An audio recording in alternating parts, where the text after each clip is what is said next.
Okay, and welcome to another Manor Music Show. And I'm really privileged and humbled to have Leslie. Welcome to the show. Thank you very much. Pleasure. I'm going to just jump straight into it. Thanks so much for coming on. I know that you're going to be able to share a load of golden nuggets with those that are listening. So who are you and what do you do?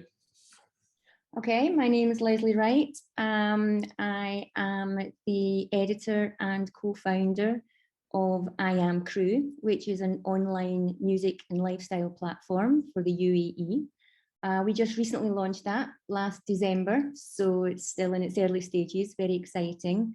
Previous to that, I came over to the UAE 7 years ago to Dubai to become editor of Hype magazine, which was a weekly print magazine covering music and nightlife. And prior to that, I was editor of DJ Mag in London for 9 glorious years.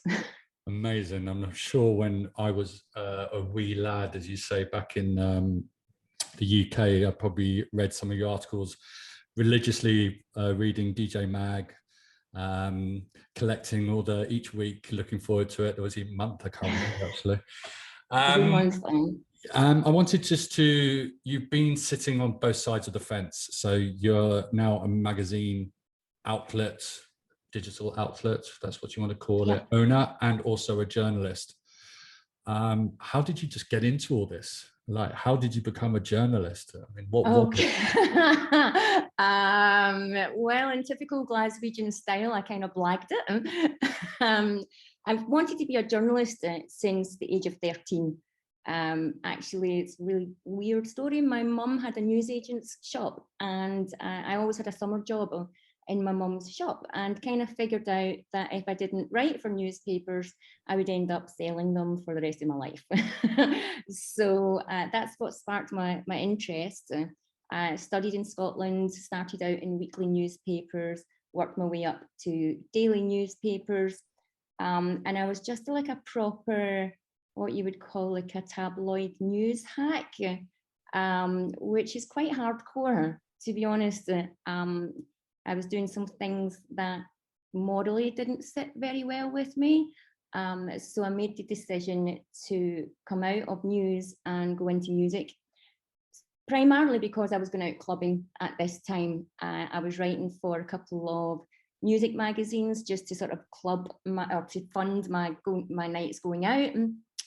And yeah, that's pretty much how it came about. Amazing. So where do you think PR sits with the modern day musician? How important do you think, is there a role for press, so to speak, for the modern day musician? I think there is, very much so. I think what we've seen over the past couple of years, though, is a lot of artists not investing or spending any money or any time on what I would call proper PR. And they do everything over Facebook and over Instagram. That's fine to a certain degree, but it will only get you so far. And I think proper PR campaigns will really help you to amplify what it is you're trying to achieve, particularly if it's over something like a new album or a new single or a new club night or a new launch of some sort. I think you need to go for a proper PR campaign. What do you look for when you're deciding to write about for the magazine? What is it that catches your eye, or you know, what do you plan ahead and you're looking for these types of story, or is it what stands out? There's a number of things. Obviously, we try and be current and cover news stories on a daily basis, but also we try and expand into features a couple of times each month as well. What stands out are things that are new, things that are upcoming, anything that's got a hook, you know, anything that anyone's doing. But as an editor and as a journalist, it's always better to have too much information than too little information, and then you can pick and choose. You've said a very good word there, hook. Can you just enlighten, what does a hook mean for an editor like yourself? Okay, I mean, it's very, you know, let me give you an example. If someone has a new album coming out, yeah, that's all well, that's all great, and that's all fantastic in its own right. But if you want to hook someone in, I've got a friend in Germany, for example. She has an album coming out in June, and she has just battled breast cancer and come out the other side.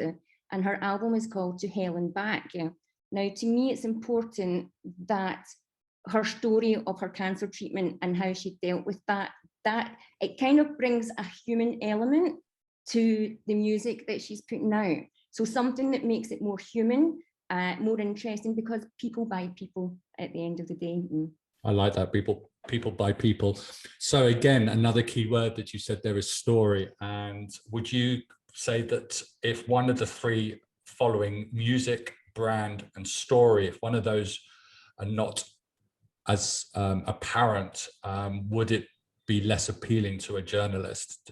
The music has to be good. Yeah. Well, it depends. And that's subjective. That is subjective. Some platforms will cover anything and everything. Mm-hmm. I'm a little bit more choosy, shall we say? Because I want to promote stuff that I'm interested in. I want to promote stuff that, even if it's not my particular genre, I can understand and feel how good it is. You have to, as an editor and a journalist, I want to be able to defend everything that I put out there, that I cover. How important is the brand to a journalist? Is it at all? Like, could it just be someone who's just started out that doesn't have a logo, doesn't have a bio, doesn't have press images? Is having a brand as well as good music important? It's important that, I mean, we, particularly myself, there's nothing better than helping someone up the ladder, giving someone their first bit of press, because, it's exciting for them. But to be able to do that, we need to be able to have press shots and, enough information about them and, some access to them if we want to do an interview with them. But yeah, we're quite happy to promote young upcoming talent. Awesome. So photos, high-res images. Oh yeah. Black, white, color, landscape, vertical, on a fence, looking at the sky, brick wall. What works? If I had a dirham for every press shot of, say, a DJs in particular are guilty for this.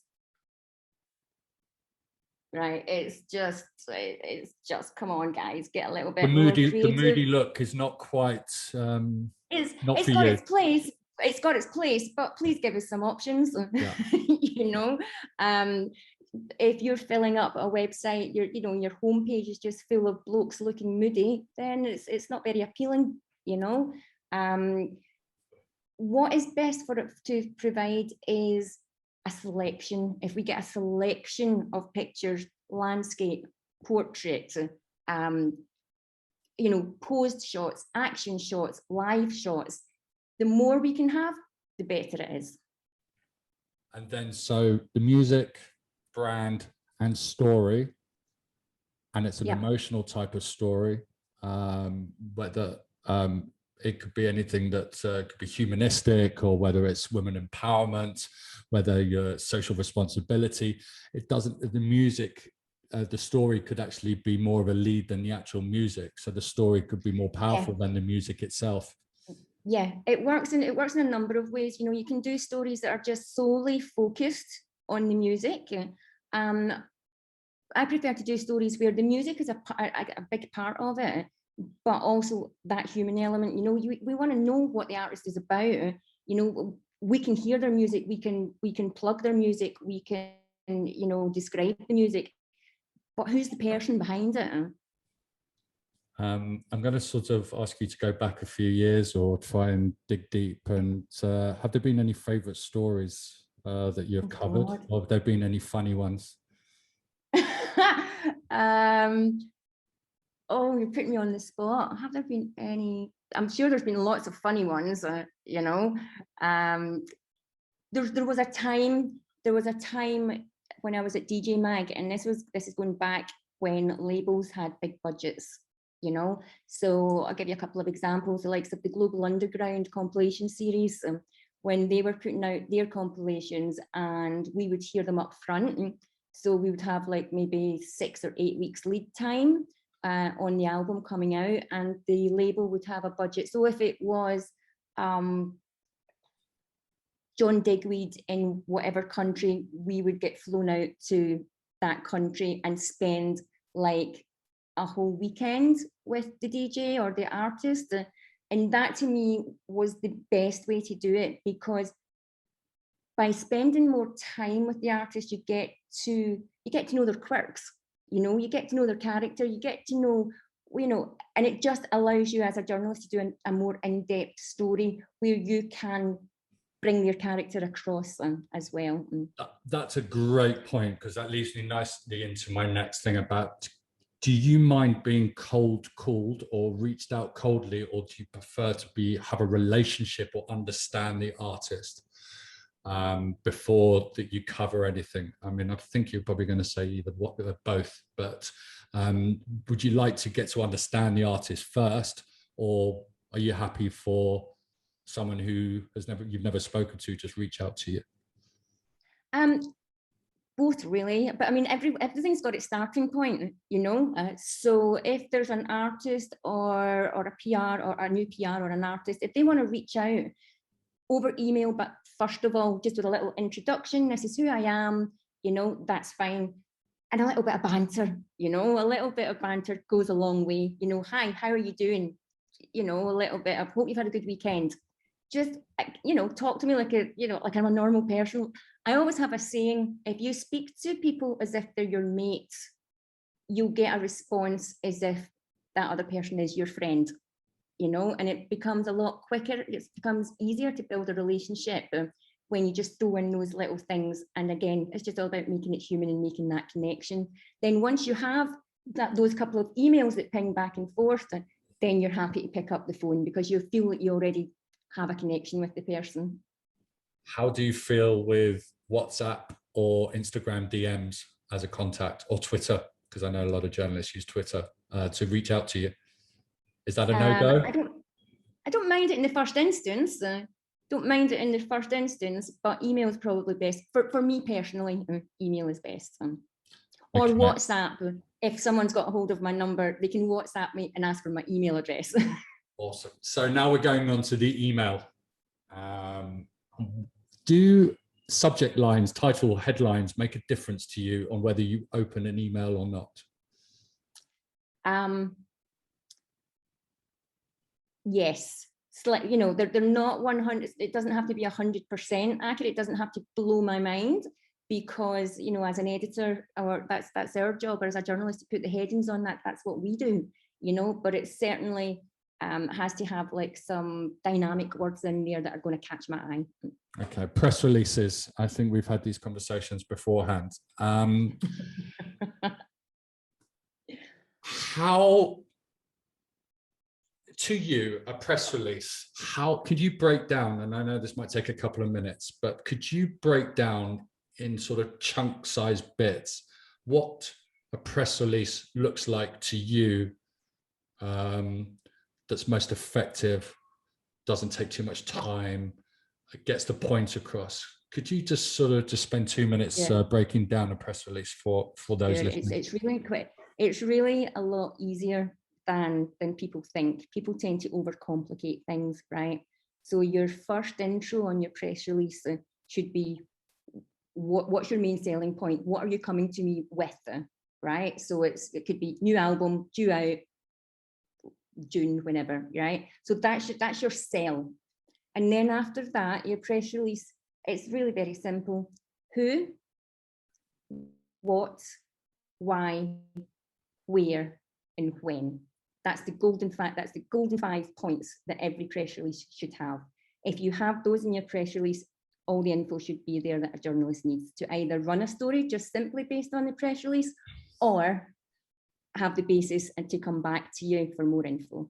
What do you think are the major things you see that put you off? I've actually written down an example. This is one that pops into my inbox regularly.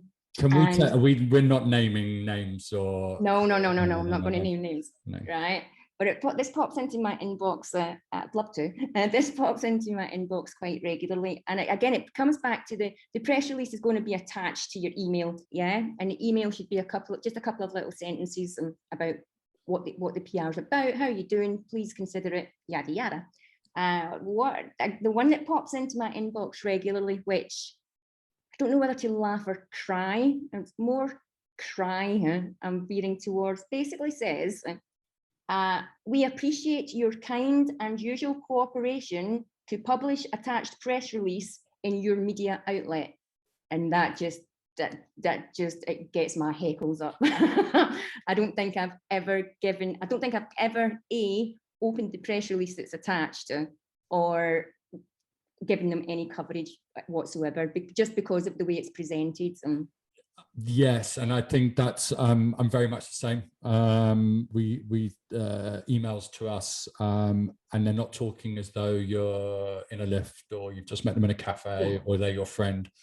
And I do think it's culture at times, and I think it's obviously people think they're writing the right way, but actually it's if it's in English, just being as though normal street English is going to get you a lot further and more chance of opening that email. You should never start with like, or if you're emailing lots of people, right? If you're a PR or you're an artist and you're mass emailing people, it is so worth taking that extra bit of time to go through the emails and start it, hi Leslie, or dear Leslie, or dear Claire, or dear whoever it may be. It just makes such a difference, because if an email starts with hi dears or hi everyone, it's just a complete turn off.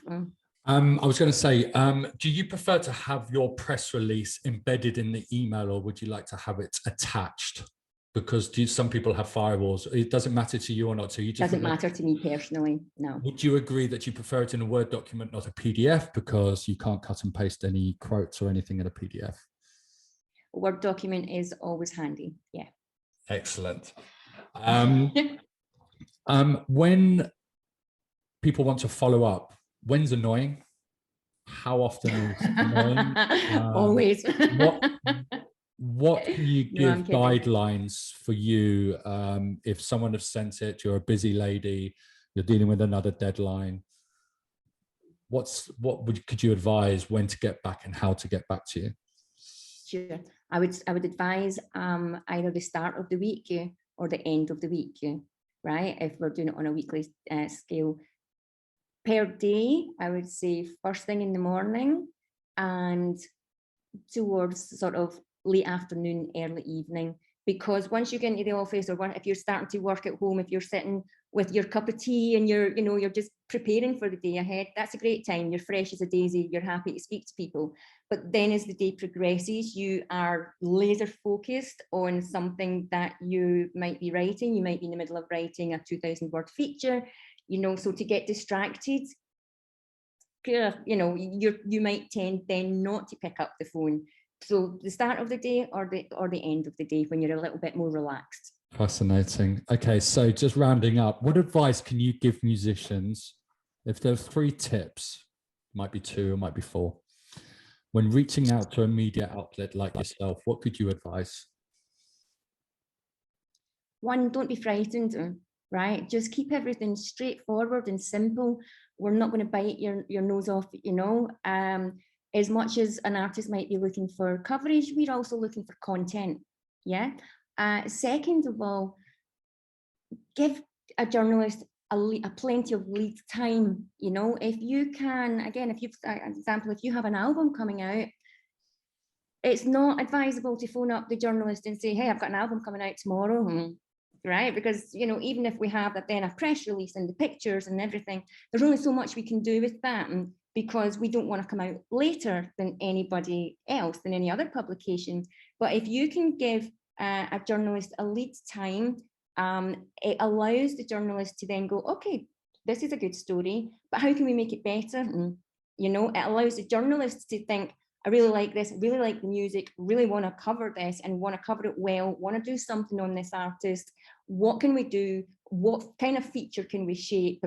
And then that means that you can come up with things. It could be things like, you know, as well as talking about the album, you say, okay, let's have a list of your best studio equipment, or, you know, your favorite clubs, or the tracks that changed your life, or, you know, if it's something, you know, if you're approaching a lifestyle magazine, for example, something a bit more lifestyle, like, hey, you know, got this album coming out, the journalist could come back to you and say, great, which part of town do you live in? It could be this artist's guide to Satwa.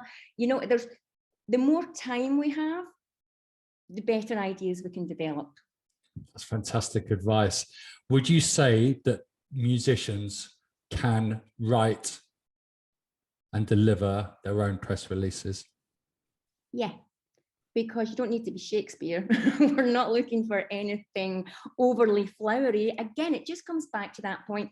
When I went to journalism college many, many moons ago, the first thing that we were told by a very old journalism lecturer, and it stuck with me to this day, is when you're writing something, write it as if you're speaking to your friends, right? Because if you write something and it's too convoluted, or you're trying to be fancy, you're trying to use big words for the sake of using big words, if someone's reading something and they have to stop because they don't understand the sentence, or they, you know, it's too jumbled, you've lost them, you know. So just keep it straightforward, keep it simple, keep it to the point. We're not looking for works of art, we're just looking for the information. What we do with that information, that's up to the journalists.